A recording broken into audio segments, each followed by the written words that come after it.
everyone, I'm Abby Morningstar. I'm a registered dietitian at Clemson Rural Health, and I'm also a group fitness instructor. So today we're going to talk all about physical activity. We're going to touch on what is physical activity, the importance and benefits of physical activity, as well as the different types of physical activity or exercise.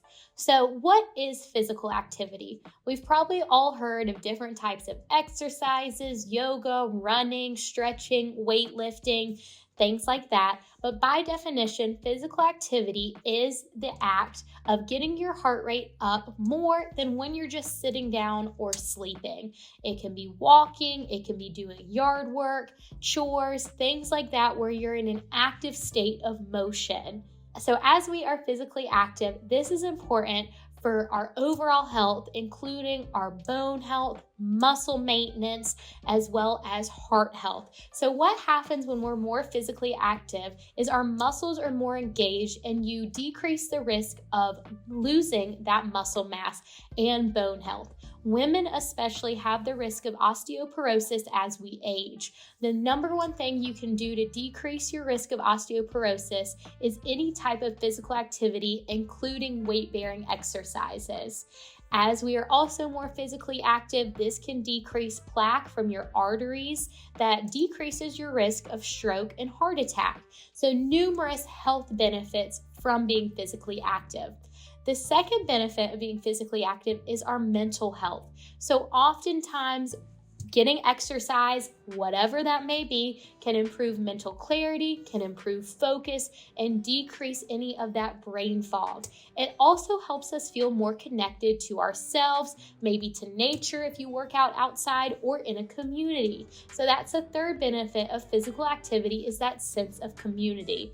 There are many different types of clubs or gyms or organizations that promote physical activity in groups or group exercise for all age ranges, starting from infants to toddlers all the way up to our senior citizens. Physical activity as a group really helps you meet new people, come together with like-minded individuals, and move in a way that promotes community.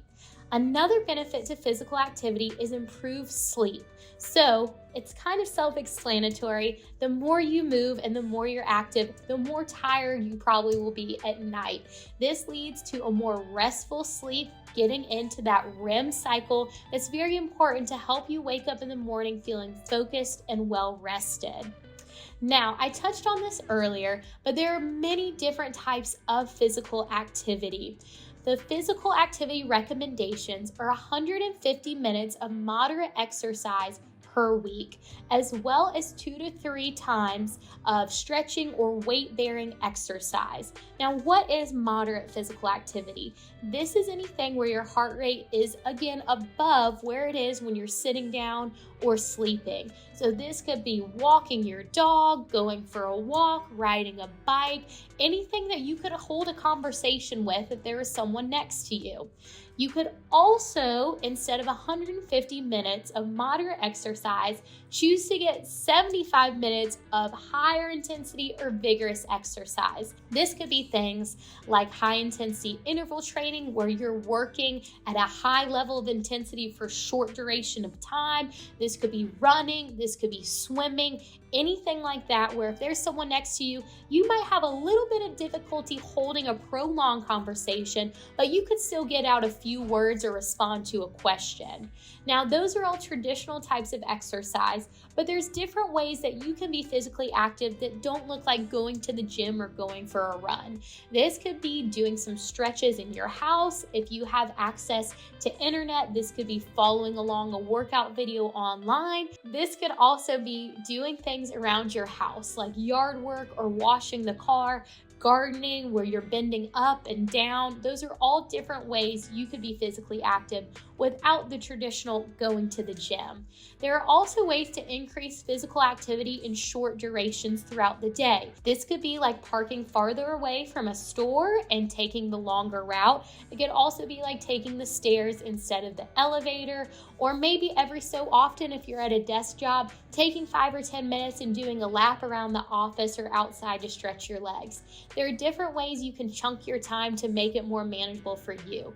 But the biggest lesson overall is to find the method of physical activity that you most enjoy.